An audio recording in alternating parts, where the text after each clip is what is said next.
let me say a special good morning to those of you listening to Classic Radio. Good Tuesday morning as the February 24. Those of you viewing GBN TV with us, Channel 7, Channel 11, or Channel 20, good morning. Let me say good morning also to our social media audience. Those of you via the Facebook page, YouTube channels, those of you via GBN's webpage, gbn.gd, good morning and welcome. To another edition of To The Point. I'm your host, GT, and I'll be with you for the next hour. Joining me this morning was Mrs. Emmalin, Pierre, and let me say good morning to representing the opposition this morning. Let me go over to her and say good morning to you, Ms. Pierre. How are you this morning? Hope all is well. Should I say Happy New Year to you also? I think it's the first time having you on the show for 2024, and hope all is well with you this morning also. Good morning and welcome. Of course, good morning to you. Thank you. Thank you. Happy New Year to you as well.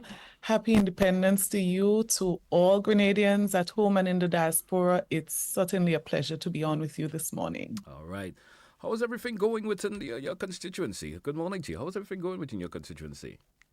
Well, amidst all the challenges that people are facing at this time, I have to say, God is still alive. And of course, the people of St. Andrew Southeast are very resilient, very strong.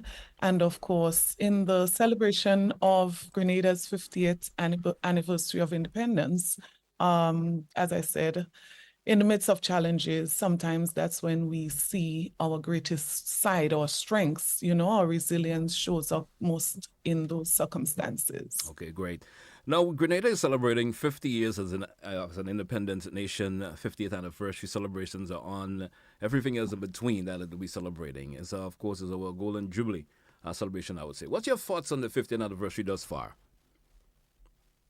Well, let me first of all use the opportunity, and I want to commend Dr. Wendy Crawford, wonderful person. I want to commend her team for the work that they've been doing. The committee, I'm not sure who many of the other persons are, but I want to recognize them for the efforts. I also want to recognize all the persons who have been involved outside of the National Committee in any form, shape, or fashion in the 50th anniversary celebrations. My thoughts, my expectations were extremely high. I want to be very honest with you. $15 million budgeted for our 50th anniversary celebrations. Very early launch of the celebrations. My expectations were very high. Of course, a national committee by itself cannot do it. So I believe a 50th anniversary celebration requires mass participation, requires people's involvement at all levels. And I think that might be one of the things a bit lacking. And so I think there is still some room. The government announced that this would be a year-long celebration. So I think there is an opportunity for an improvement. My expectations have not yet been met. Kudos, recognition to those who have been making efforts, and I hope we can do better as we go along. All right. Now, you have mentioned that, of course, you have given kudos to the committee chair and so forth. What would you have liked to have seen done differently? Being our 50th anniversary, you probably were looking for that explosion and everything, if I could say it in that particular way. What would you like to see different for the 50th anniversary? Mm-hmm. You're coming across a bit low, but I heard the question, what would I have liked to see? And of course, this is Jubilee, this is 50 years. And I believe that is what defines, my expectation. So, of course, I would have loved to see greater involvement of people in a sort of consultative process, getting from the people, how would you like to see our 50th anniversary rollout? And I'm not talking about one person in every parish. I'm talking about people on the ground, involvement of people, making it the people's celebration. I would have also loved to see greater collaboration. We may have lost you there. To show greater unity and stakeholder involvement in this process. Ownership of the anniversary celebration, not making it something that is government's or the committee, but people's ownership of this celebration. Of course, for me, maybe biggest on the agenda, I believe we've lost an opportunity in the build-up to our independence celebration on the 7th to show greater recognition to leaders who have played a critical role, made probably the greatest contributions in our 50 years as a nation. And I want to single out here, undoubtedly so, two of these persons. So Eric Matthew Gary and Dr. the Right Honorable Keith Mitchell. I think the build-up towards our celebration could have featured more prominently the contribution of these two people. And I'm not talking here this morning about whether you like them, whether you voted for them, whether you supported them. I'm talking about the longest-serving Prime Minister of Grenada. I'm also talking about the father of our independence. There are many people, you go through Grenada right now, and there are many people who feel that there has been a deliberate attempt to downplay the contribution of these two individuals. And to me, particularly in the case of Sir Eric Matthew Gary, I believe this is a situation, for example, of someone attempting to speak about South Africa without mentioning Nelson Mandela, right? I think we really have not capitalized on this. I would have loved to see, for example, maybe a week-long celebration, recognition of Sir Eric Matthew Gary's contribution, maybe best village competitions, cultural activities, school tours, and I'm not talking here just about the pinning of a emblem on students, short, but education, promoting that part of our history, celebrating, embracing that, the contributions that the father of independence would have made, and successively so, persons like Dr. Kit Mitchell, we cannot hide from our history. The reality is the reality. We can't erase it at this stage. And I believe we've lost an opportunity. And I'm speaking about not after independence, because I've seen certain comments made. Okay, we're going to correct this. I'm talking about the build-up. Prior to the 7th of February, the build-up to our independence celebration, how do we give prominence? I've heard this government, current government, paid great tribute to a former prime minister, right? Maurice Bishop. And nothing is wrong with that. Absolutely nothing is wrong with that. We need to recognize persons who have contributed. But I cannot understand, even with several attempts to try, I cannot understand why there is such a deafening silence about the contribution of Sir Eric Matthew Gary and Dr. Keith Mitchell in our 50 years of existence post our independence. I'm very concerned about that. It sends the wrong message to our children. It sends the wrong message about Grenada. And I think it's something that we need to urgently correct. Of course, Honorable Emmalin Pierre, recently we had the unveiling of a billboard in the St. Andrews area representing Sir Eric. What's your take on that also? You really don't want to hear my take on this. Best way I can describe this, a travesty. We can't do this. We can't do this to the process. We can't pay tribute to somebody so great, so significant in that way. We can't. And no matter what explanation is there, we just can't do this. No, we can't. That's the best way I can describe this, a travesty. And I do hope that there would be some fitting apology and a correction. I'm hoping that the 7th of February, that day that we meet at the National Stadium, that there would be something done. And I'm talking about significantly done to correct this. And in the year-long celebration, add into that as well. But one of the things, $15 million allocated towards this year's celebration. I would have also liked to see something like maybe a $1 million fund, scholarship fund in the name of Sir Eric Matthew Gary, for example.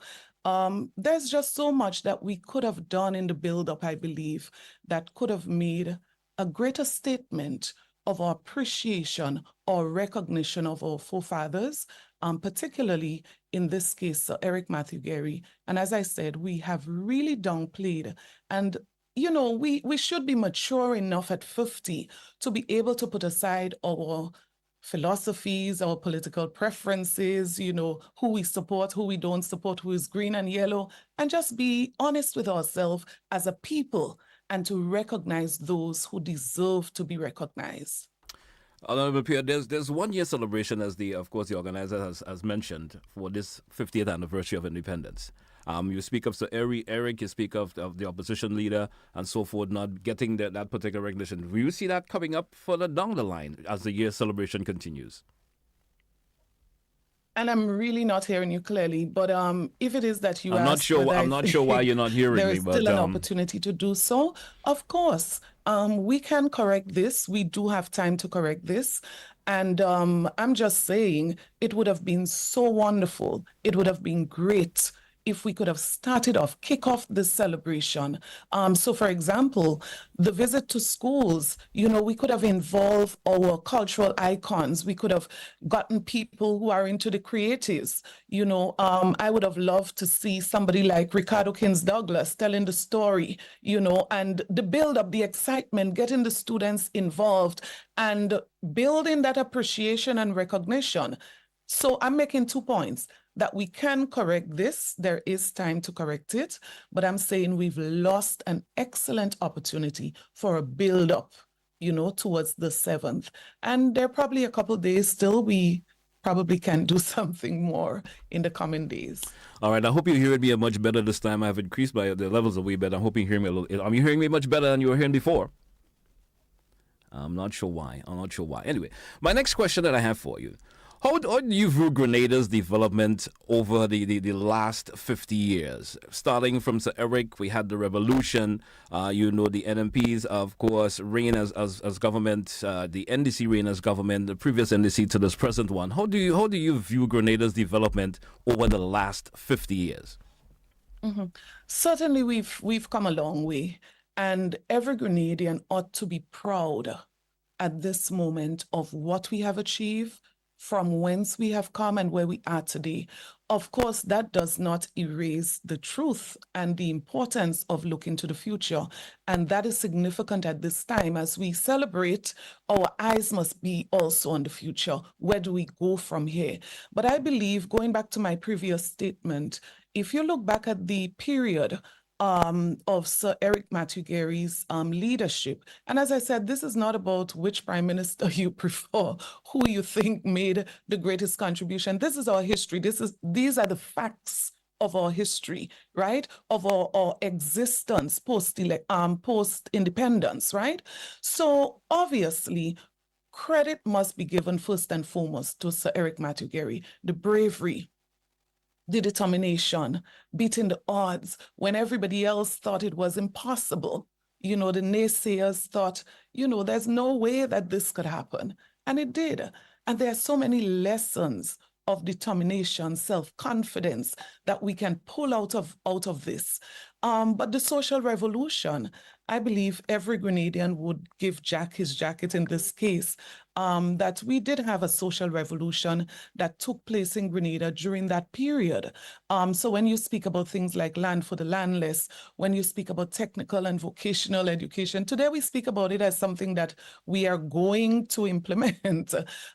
This can be traced back to Sir Eric Matthew Gerry and the focus that he had on education. When we talk about SGU and the origination of that, the resistance, you know, the naysayers again, and what they thought was going to be the result of bringing St. George's University here.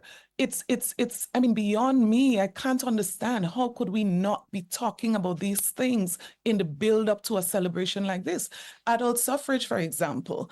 Someone reminded me just recently when our police officers had to go to be trained in Barbados. So the establishment of a police training school in Grenada, I mean, this has been seriously watered down in recent times, but that again comes from the leadership of Sir Eric Matthew Gary. Even you hear some female police officers boasting that the introduction of females into the Royal Grenada Police Force, that was under his leadership. So if you speak in social development, you speak in education, all of those areas, you could have seen the passion that leader would have had as it relates to those development.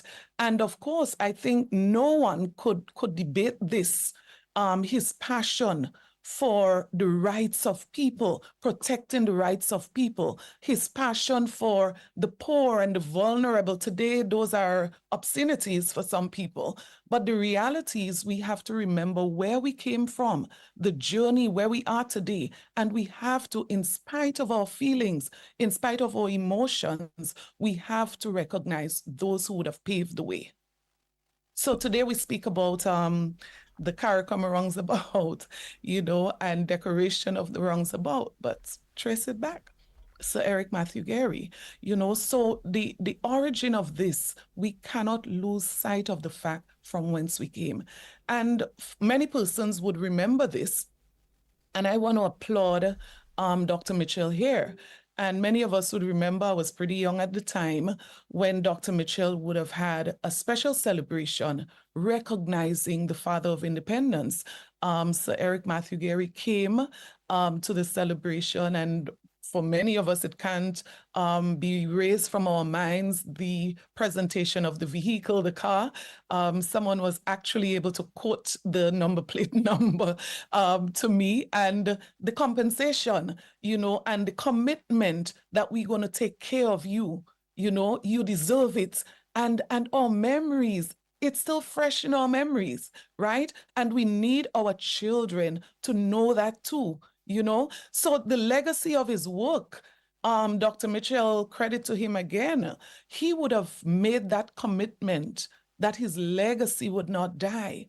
And when Gary, I was told, referred to Dr. Mitchell as his political son, quite obviously you can see the traits, when we speak about love and care for people, when we speak about the less fortunate, when we speak about social development.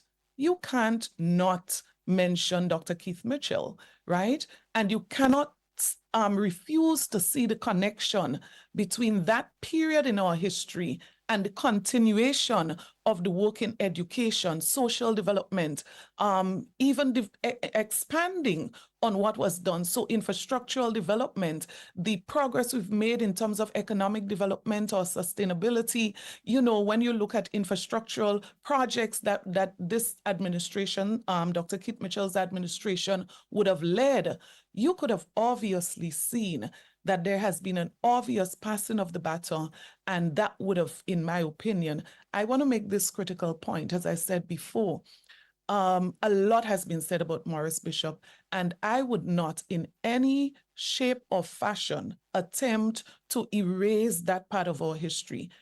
The dark side, it's our history. The bright side, our history as well. But I'm making this fundamental point that the last 50 years, post our independence, there are two people, I believe, significant persons as leaders of this country, Sir Eric Matthew Gary, Dr. Keith Mitchell. We need to pay greater respect and appreciation for the contributions that they have made. Thank you very much, Honorable Pierre. We drew for a break. Let's take that break and see if we can correct that audio problem when we come back. Stay with us, folks. It's To The Point. We take a break. We'll be right back. Grenada, come and enjoy.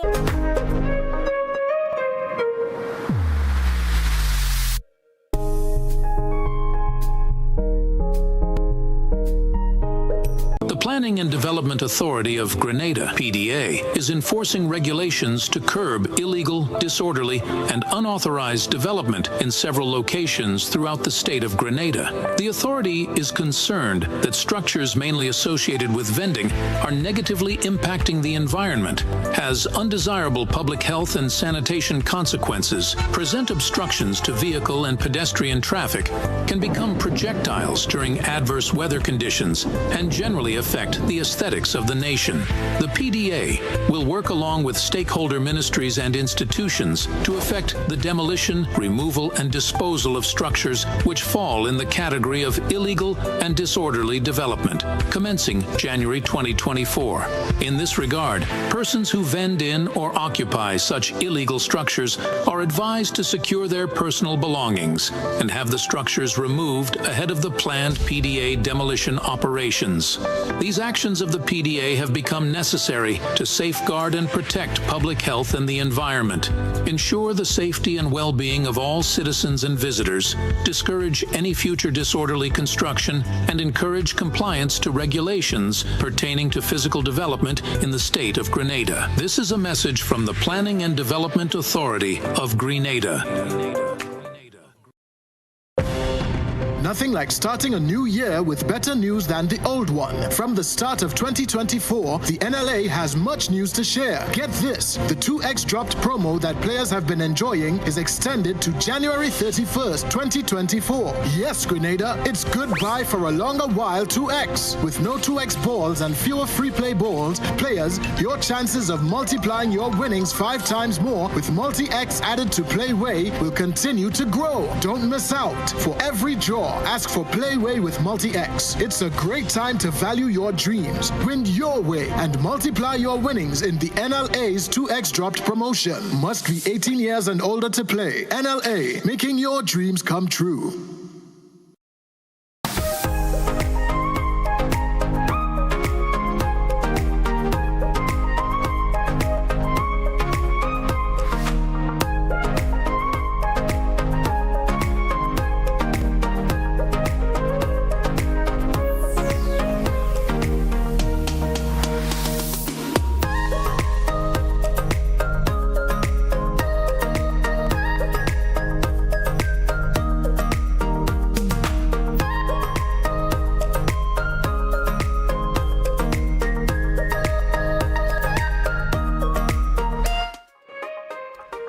Welcome back, listeners. Welcome back, viewers. It's Opposition Tuesday here on To The Point this morning. Representing the opposition this morning, we have the Honourable Emmalin Pierre with us this morning.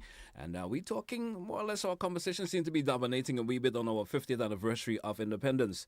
Welcome back, Honourable Emmalin Pierre. I have a question that I maybe just want your personal thoughts on. There seemed to be the perception that we're not getting that decisiveness that is happening in terms of political sides when it comes to this particular 50th anniversary of independence. Folks are saying they're not seeing that particular togetherness in terms of representatives from the various parties that of our country now. What's your take on that? I think I mentioned this when I started. I think we've lost an opportunity for true, genuine engagement. And the unity that I think we have an opportunity to promote, I don't believe we have achieved that in the build-up to our independence celebration. But as I said before, things can be corrected as we go along, in spite of the fact that we should have gotten it right from the very kickoff of this celebration. As an opposition, we are very concerned. We see this 50th anniversary celebration as one in which there should have been a greater involvement of the opposition in this. And we believe this is not a government initiative. Of course, there must be leadership in terms of the resources and so on. But we felt that there has been a very high level of disrespect for the opposition in so many different ways. And I'll just use one example, the pinning of the badges. So we've had a public statement made that parliamentarians and ministers of government will be engaged in this activity. The morning of the activity and the start of the activity, actually, because it continued over a period of time. I saw the press statement indicating that we were going to be at various schools, and no one from the opposition team got an invitation to participate, or no one from the opposition team was formally engaged as it relates to this series of activities. On the other hand, the arrangements were made, specially made for members of the government side. And we felt this could have been an excellent opportunity, where both persons from government side, opposition side, could have jointly engaged students, engage our schools in something so significant, so meaningful, and to even increase the quality of the exercise in terms of the impact that it could have had. And so this is just one single example that I want to share. And we believe that this is not a time for partisanship, for our political views. We could put that aside and focus on the celebration, recognizing our heroes, recognizing those who have played a part, right? And as I said before, and I'm going to repeat that again, the deliberate attempt. So when you speak about 50 years, now, if over 20 of those 50 years, Dr. Keith Mitchell was the Prime Minister of Grenada, it would be difficult to not speak of him and his contribution over those 50 years. So if you're going to minus his contribution, of course, you have no 50th anniversary celebration. If Sir Eric Matthew Gary did not make the sacrifice that he made, if he was not bold and brave as he was, we won't be celebrating anything this month. So I believe there has been, in my opinion, and I'm not attacking the committee here. When I started, I gave recognition to the committee. I don't think that this is their doing, quite honestly. I believe we've lost a golden opportunity for greater collaboration, partnership, for people to see a united force behind this celebration. So, are you saying there was absolutely no deliberate attempt by the opposition for not being part of any of the invitation from the celebration committee to be part of any of the activities put on by the celebration or the government per se? There was no deliberate attempt from the opposition not to be there. There was no deliberate attempt from the opposition prior to the staging of these activities. Now, let me just make this point very clear.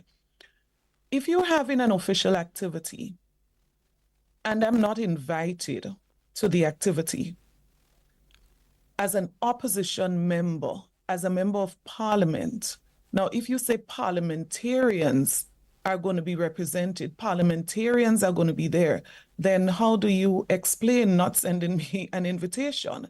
Let me just give another example. So there are activities that we have been invited to that we attended. For example, the St. Andrews education team, they would have had an activity for the independence celebration. I was there. Sister Kate was also there. But I'll just give you an example of what I'm speaking about when I say we're losing an opportunity. There were 2 members from the government team present at the activity. The photographer from the Prime Minister's office came to the activity. A message was sent for the 2 members from the government team to stand up, to step forward, and to have a photograph taken. Now, of course, not like we're asking for a photograph, not like we're asking to be in a photograph, but I'm saying this is someone that the taxpayers are paying to capture the activities of the day and the people present at the day. Now, you cannot single out the 2 people from the government side, take a photograph, post it as part of the activities of the day, and we're sitting right there. Now, how do you expect us to feel being present at an activity? Of course, this was not an activity that the government per se would have organized, and we did not expect an invitation from the government, but we were there. If the government resources are being used to capture the people in attendance, the students, the teachers, the artists, and everyone else, you would notice that the only 2 people representing that were not captured, if you look through that page, the Facebook page of all the photographs, you would never believe that myself and Sister Kate were sitting right next to the 2 government representatives. And we are saying that the government should do better in that regard. And we as an opposition We believe that people elected us to represent them, and there ought to be some reflection of an understanding of that. Okay. Now, where do you see Grenada heading in the next 50 years? In the next 50 years, I would say, as an independent nation. Where you do foresee us moving?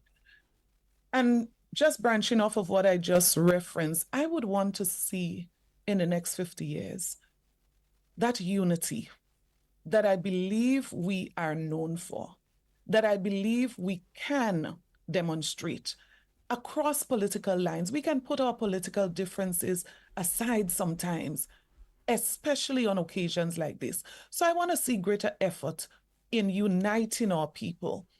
And I've noticed that there's just been too much efforts to separate us as a people, to divide us as a people. We don't deserve to do this to ourselves. So the issue of unity, I believe, is very significant for me. I would say the issue of leadership. John Maxwell said it. Everything rises and falls on leadership. And so in the next 50 years, I believe leadership is going to be crucial, especially leadership in tough times, right? So if we are going to be heading towards the prosperity and the success that we speak about all the time, leadership is significant in that journey, right? I believe the consciousness of our people, consciousness of God, consciousness of who we are, consciousness of our culture, our values, I believe a lot has to be done more in terms of that area. The peace and stability, I would like to see that preserved. There are some concerns at this time. Again, I always believe there's room for improvement. There's room to correct things, but I'm very concerned about where we're heading as it relates to the peace and stability that we once enjoyed.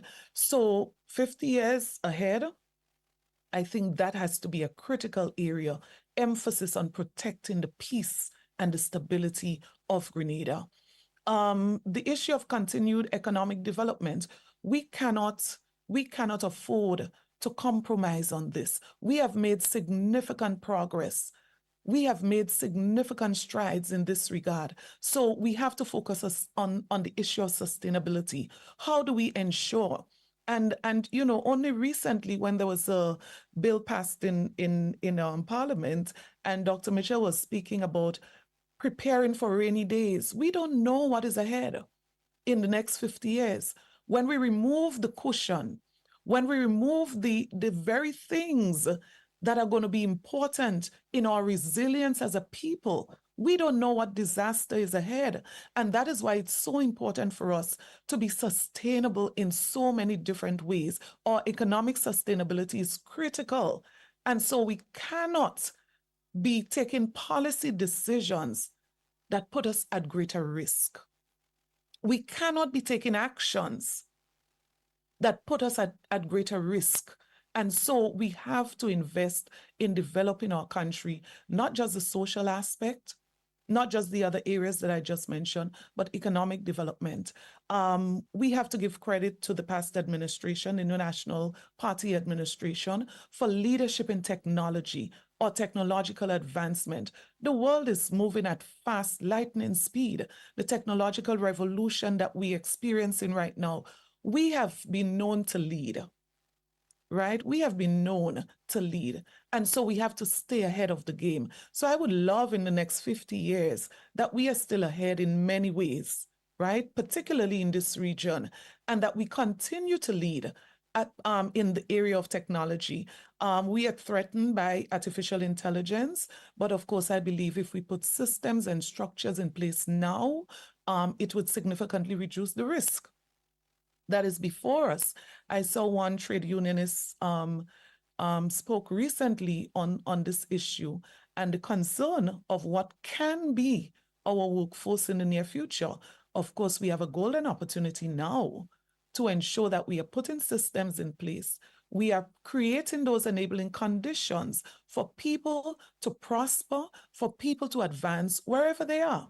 whatever they are doing, right? And I think that is a great initiative that we need to continue to build upon, the issue of technological advancement. We can't hide from it.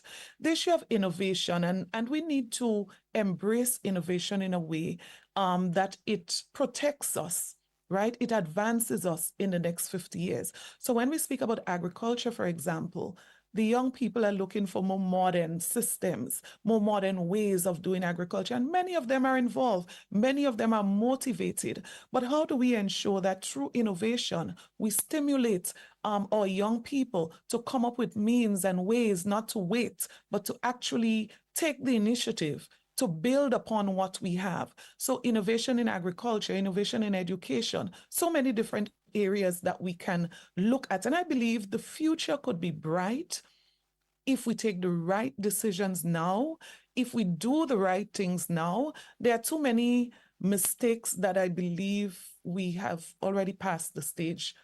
So at 50, you don't expect a 50-year-old to be making certain mistakes, to be doing certain things at 50. And I believe it's the same way with Grenada. At this stage in our country's development, people are expecting something, and we are expecting to build upon the successes we've had, the contributions of those who have gone before us, those who are still here, right? And we often say you don't wait till people die to give them their flowers, which is why I am very uncomfortable, with the level of recognition that is provided to Dr. Mitchell, who is still here. So we have Sir Eric Matugeri, who has gone. Unfortunately, he's not here with us today, and we still have to give him all the respect that he deserves, right? But we also have to look at those who are here, the unsung heroes, right? So we're talking here about all those who keep us going, the nurses, the doctors, the teachers, the persons who clean the streets, all of those who play critical roles in our continued development as a nation, our farmers, all of those who contribute so significantly.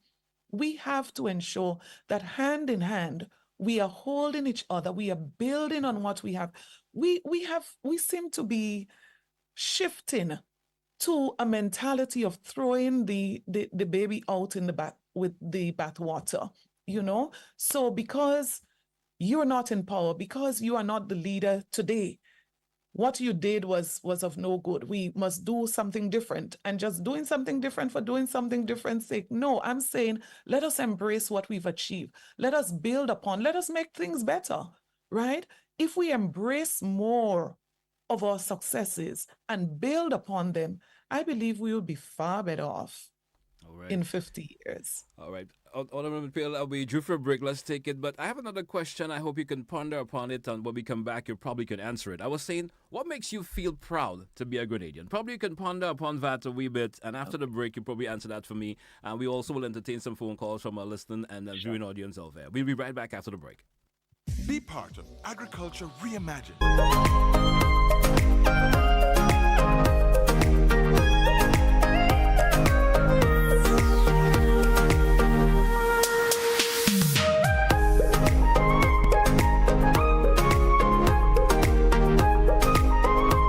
Grenada, our beautiful pure island, is turning 50. And what better way to celebrate than with an evening that captures our heart, our spirit, our journey. Welcome to Up From Here, an experience of our past, present, and future. Join us at the National Cricket Stadium on Friday, February 2nd, as we revel in a spectacular showcase of Grenadian talent from our very own shores and from across the seas. Our artists are coming home to celebrate with us. Experience the rhythms that rocked our past and melodies that map our future. Live bands, sensational artists, dynamic dancers, all on one stage. And the best part, it's absolutely free. Gates open at 7 p.m. Showtime 8 p.m. Come early. Bring your family. Bring your friends. Let's fill the stadium with our pride, our joy, our unity. 50 years of music, talent, and creativity. This is our moment, Grenada. Let's celebrate. It's only Up From Here together. Stay connected to our social media pages for updates at Grenada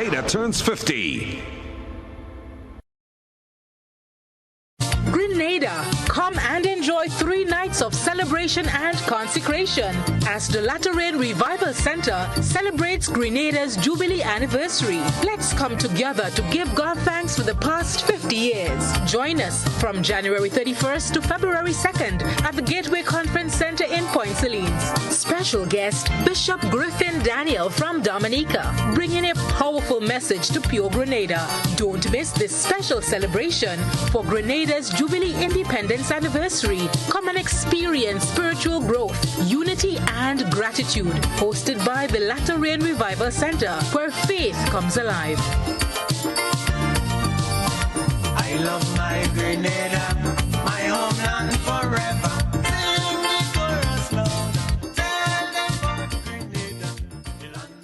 Get ready to mark a historic milestone. It's the 50th anniversary of Independence Gala Cocktail and Dance, Saturday, 3rd February 2024 at the Crown Ballroom Radisson, starting at 7 p.m. for the all-inclusive cost of $500. All proceeds go towards the restoration of Government House. Secure your tickets now and be a part of history. Be there at the Radisson on February 3rd, 2024, hosted by Governor General Dame Cecile Lagranade. Tickets available at Grenadian Optical, Melville Street and Grand Anse, the 50th Anniversary Independence Committee Secretariat on the Carenage, and online at gotofet.com.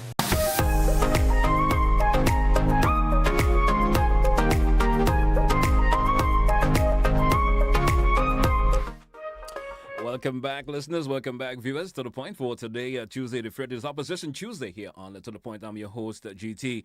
And with me this morning representing the opposition, we have the Honorable Emmalin Pierre with us this morning. Once again, welcome back, Ms. Pierre. Hope all is well with you once again. I did post a question to you before the break.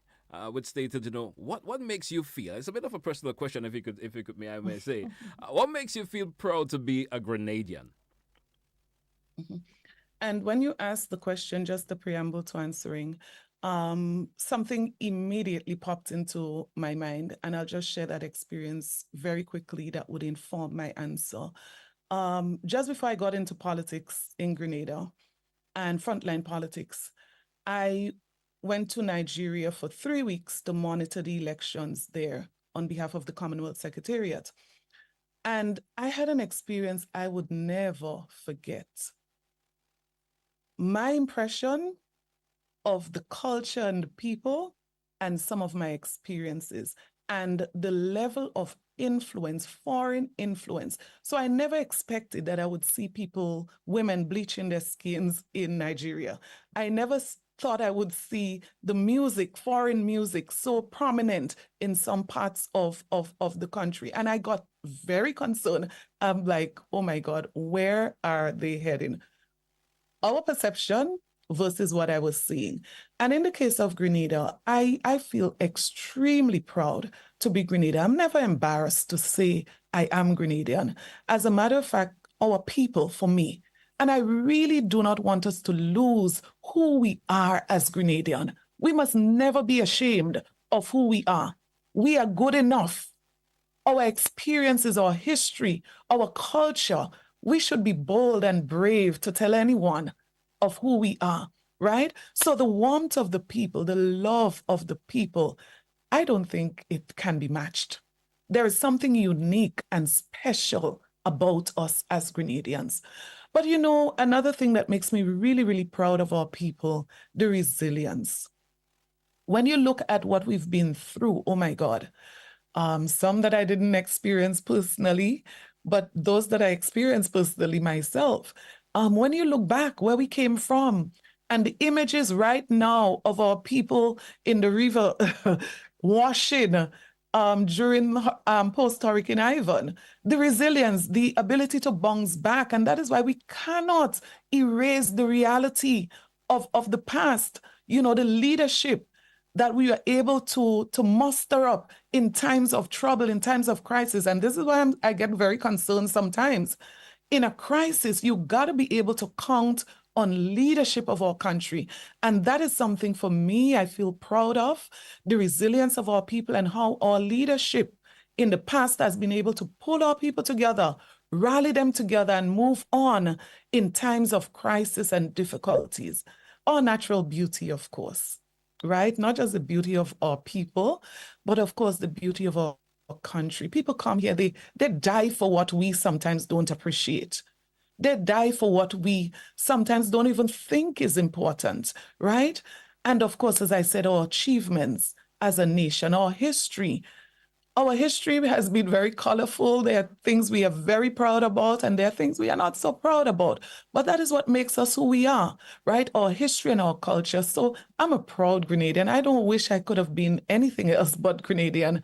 And I believe every Grenadian should feel that way, extremely proud of who you are. And let's not try to change who we are. Let us preserve our Grenadianism. Let us preserve that for generations to come. And as I said, generations to come, what we know, we have to pass on, right? And there are some things that we have to really think about, especially as parents. What are we passing on to our children? Our children, have they had the experience of washing in the river? I'm guilty. I'm not going to say otherwise. I am guilty. Our children, have they had the experience of lighting firewood? Let's on this occasion of our 50th anniversary, I'm not saying that you want to allow your children to experience what our elders experience in terms of the difficulties and the hardship, but I'm saying they must have an experience. They must be able to talk about it. Yeah. So you are 18 years old and you have never seen somebody use an outside oven, for example, right? You've never seen somebody use a coal pot iron. I'm saying at least you must know, you must have experienced it, right? I'm not saying that must be your way of life. We've gone past that, but I'm saying we have to preserve our culture. Some time ago, I was speaking about a cassette. And my son looked at me, and I'm just using this as an example, not in direct relevance to our independence. And my son was asking me, what is this, right? You asked him, what is a CD player? And some of them have no clue, right? So I'm saying similarly, with our history and our culture, we have a role individually. So I'm not talking now about what government and committee has to do. Individually, as parents, as elders, as persons who have experience in our communities, people like Delbert Brave Boy and Michael Batiste, and these people who have been there, experienced certain aspects of our history.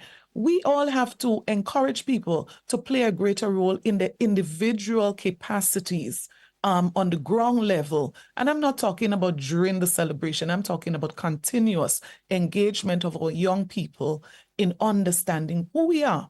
Because you could never be proud if you don't know who you are, where you came from. Okay, great. My final question I want to ask you in this segment before we run off to the phone lines. What lesson should we learn, we say, from Grenada's journey to independence? What lesson should we learn? And I would say there's so much lessons. Every stage of our country's history, every stage, there's just so much to learn. And I believe every Grenadian can look to our history for encouragement, for motivation. So when you speak about self-confidence, and I'm thinking now, Sir Eric Matthew Gary, the odds were against him. This is impossible. Where are you going? The self-confidence, the determination, the issue of unity, right? And as I said, we're losing this quickly. We're going down a slippery slope and we got to pull ourselves back. But the unity that we're known from, I'm not talking about those pockets in our history, but the unity that we've known for, the togetherness. There's so much that we can learn from this. The value of humble beginnings. We've had so many great leaders who came from very humble beginnings, right? And bear with me because no one is talking about Sir Eric Matthew Gary and Dr. Keith Mitchell. I'm gonna forever single them out because I believe they deserve to be mentioned. And it might sound like I'm overemphasizing, but I've heard so much about Morris Bishop, evoking the spirit of Morris Bishop and all of that. There's been so much said already that I believe we need to now look at the gaps where we have failed to recognize, and I believe we need to do so. So in that journey, we can learn so much, or we can look back and learn so much, that people from humble beginnings do have potential, they do have ability, and they can make a big difference. So don't be embarrassed about where you came from. As a matter of fact, you should be proud of where you came from. The issue of tolerance, if we didn't learn tolerance, we probably won't learn it again. The importance of our democratic process, the importance of doing it right, the importance of waiting for the right time. When we speak about leadership, the way in which we deal with transition, all of those lessons, I mean, we could have learned so much along the way, and we can still look back and learn. The resilience and not giving up when things go wrong, bouncing back after the worst would have happened. How do we apply those things to our own personal lives? Because to me, that is what this celebration should also be about. How do we take the lessons of our history and apply them to our own lives? The young woman who is thinking of giving up because she probably felt she didn't complete secondary education. What is the lesson of our history as it relates to technical and vocational education, as it relates to self-confidence, as it relates to determination, right? But I believe one of the greatest lessons that we must have learned over these years, as John Maxwell would have said it, everything rises and falls on leadership. All right. Everything. Thank you so much. This segment, I of course going to open up the lines to our listeners and viewers this morning. I'm sure there are listeners and viewers of it who may have a question or two for you for the next few minutes. Let's take our first caller. Caller, good morning. You're welcome. Good morning, and good morning to your guests. I've been listening to the comments being made by Ms. Pierre, and it certainly boggles me. JT, probably you could answer that question as well, because I will start my contribution with a question and also make some comments. If someone sent an invitation to you, and that invitation is not clear, it is not conclusive, I would ask the question, what should you do? If such an invitation come to you as a person, or even as a group, what do you do on receipt of that invitation? Because it is inconclusive. It is sent to you. What do you do? What is your response? That is the question. You don't have to answer now. But I'd also like to say that, Ms. Pierre, I think you are making a mountain of a mole. I know you all have been in government for a long time and would have relished the fact that you all would have been there to celebrate the 50th anniversary. The people think otherwise. And please, Ms. Pierre, I'm listening to you. There are a number of persons in Grenada who I believe is deserving of being mentioned. And I would just want to name just two. I'm from St. Patrick. Shirley Robinson. And I will name another one. I think this one that you know very well, and you have been associated with her. The late Judy Williams, formerly of Glencora. They're all deserving the recognition. And yes, I know things may not be on your plate. And if you were there, maybe you would have. And that is life. We all do things differently. But don't lambaste the government. Don't put them down in every single thing that they do and making it look like if it is, they are so deliberate in what they're doing. And I know they're not. Because the government has taken a deliberate policy to involve the opposition. But for some reason, and it is clear, that you all are making everything not involving yourself just to make it look like there is disunity. And that stems from you and the NMP. When you all was in office, a number of those things would have never been seen. People would not have been, some of the MPs, if they are MPs or representatives of the people, they would not even seen an invitation. So please, I admire you as a person. I mean, please stop this thing. What you are doing there is politics, and you are further dividing the people. The same thing that you are calling not to do. You and your leader and others in your party are creating that confusion and disunity among our people, and you need to recognize and stop it. Thank you and have a good morning. Thank you, caller. Thank you so much. Any response to the caller on the Pierre? Well, of course, I would love to. And I want to appreciate the caller for the contribution. Of course, everyone's opinion is always important. But I just want to say this. The caller's response is exactly one of my greatest fear. That is going to be difficult for this government to improve if we continue to not want to point out areas of weaknesses.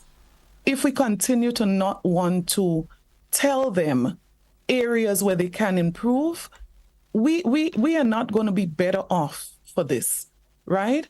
And so it just suddenly appears to me that, I mean, and this is just like 1 year and a half, it just suddenly changed that anytime you have a different opinion to that of the current administration, anytime you have a concern about something of the current administration, it has become a major issue. Now, let us not go into the subject of invitations there. And I only mentioned 2 examples, but let me just make the point. The caller must have heard me wrong. The reference I made, there was no invitation. And I can go on with other examples, but I chose to just reference one. There was no invitation. So when the caller spoke about clarity of the invitation, there's no subject of clarity because there was no invitation, right? And I even went on to say that this is gone. We have an opportunity to correct this, and we could, right? So the issue of the invitation, I want to make that clear. The references I made, there was no invitation. And let me also make this point. We have taken a totally different position in respect to what the caller referenced. So I can speak about the last couple independence rallies that our government presided over, totally different. The opposition party at the time, and I was hoping I didn't even have to go into this, caller, but the opposition party at the time was publicly campaigning and telling people do not participate in the activities planned by the government to celebrate the independence. I wish we didn't have to go there. As a matter of fact, the opposition officially planned activities to happen at the same time of the national rally. And I'm saying we have not taken that position at all. We have not taken that position. And we would be hypocrites to take that position because we condemned that position while we were there. But that does not remove the relevance of what would have happened and how do we suggest that what happened could be corrected. When we announce national colors, they come together. Let's unite. Caller, you talk about unity. We say whether you NNP, NDC, come on, put on your color. You NDC and you want to put on yellow, no problem. Let's all put on our national colors. The opposition party at the time, the National Democratic Congress, was saying to people, don't put on your national colors. We have not taken that position. We have not taken that position. All we are saying, and this is a single thing we are saying, that we were elected by the people, just as the members on the government side were elected by the people, so were we. We didn't just drop from the sky. We are not begging to be recognized. The people recognized us. And because the people recognize us, we sit in the parliament. And as a consequence of that, we are saying we ought to be treated equally in that regard. So if there is something for parliamentarians, we can be treated differently. If there's something for ministers of government, of course, we do know our place. I know my place, and I believe my colleagues, they know their place too. But I'm saying if this is wrong, it doesn't matter who you support. Let us correct it. On the subject of other Grenadians, you heard me, caller, maybe you joined late, when I said, let us also recognize our unsung heroes. There are many people, and when I spoke, I don't believe that you deliberately tried to misquote me. I don't believe that. I think you're genuine. When I spoke, remember I said I was speaking about national leaders, people who led Grenada as prime ministers. So there's no way that I would have referenced Miss Judy Williams and Miss Shirley Robertson, people I love dearly, right? And I would have been very careful too about picking out two people, because while they would have made excellent contributions, I remember these two people as a child. I loved them dearly. But there are so many, and this is why I generalized as best as I could have when I say nurses. So I try not to single out a nurse, but Carla, you're absolutely right. There are so many people. And I would have loved in the build-up, every week we announce 10 maybe. So this week is St. Andrew. So let us identify or name all the unsung. Let us go to St. John's. So now Judy Williams. Let us go to St. Patrick's. Now Shirley Robertson. I'm not arguing with you at all about this. The only thing I say, Carla, I think you got it wrong, what I said about the invitation. And if we continue to see these things as a mole, I'm very sorry for us where we are heading. This is not a mole. This is about who we are. This is about our future as a people. And if everything we continue to see as a mole, unimportant, and don't talk about it, don't criticize the government, I believe if there's any government, at least in my time, so I can't speak for before my time, that I've experienced to get criticism, to get attacks, to get people's personal views expressed, of course, that would be the New National Party's administration. And I don't think we've taken a hostile position in response to this. Maybe I heard Dr. Mitchell said one of the things he has learned over the years is how to better respond to those things. So you learn as you grow that this is just part of the life that we've dedicated ourselves to. That you expect that if you're the prime minister, that people will point out your shortcomings. You expect that if you're in government, that we will point out your shortcomings. And if you're not prepared to have that, then you're in the wrong place. So let's be comfortable again, right? Because we did it before. So let's be comfortable again. Honorable Pierre, let's see if we can entertain. I know you have lots to say to the caller, but let's entertain another caller as we move on. Okay, sure. Caller, good morning. You're welcome. Good morning. How are you? Are you all right? Go right ahead with your contribution, please. Yes, the contribution is that independence is start out in a contribution with Blaze and Gary. I know at the time, the airport was where it was it wasn't down here yet.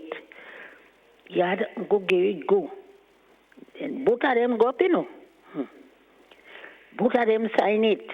Caller, do you have a direct question you want to ask this morning, or just general statement you're making? Ask why this thing in the independent. Independent is a good thing for us. We must keep it up by the grace of God. Put God in front. All right. Anything you're doing, put God in front. Thank you so much, caller. Thank you so much. Let's move on to another caller, 435-2041. We have approximately 5 more minutes left on today's program. Let's entertain another caller. Caller, good morning. You're welcome. Good morning, caller. Hello, good morning. Yes, good morning. This morning was my luck. How are you doing today? Not too bad. Go right ahead, please. And good morning to your guest. Now, GT, I sit here and listen, and I'm getting really upset and more concerned. You know, yes, we know the politics is here, but I wonder when we are going to graduate from the politics and get onto the country's business. To me, the more we qualify ourselves with degrees, is the dumber we come. I cannot understand why can't we let go this political slide, and as citizens, let us work together. The anger, the hate isn't getting us anywhere. I want to see us let go this thing, and as citizens, let's stick to each other, help each other, grow each other, and leave the politics behind. We're too political in so many different things, and this is getting us in a state where, would it be helpless? I think that's where we're going, you know. I want our citizens to settle down, and let's see if we could look after the country's business and transform ourselves. We can't stick in this politics all the time.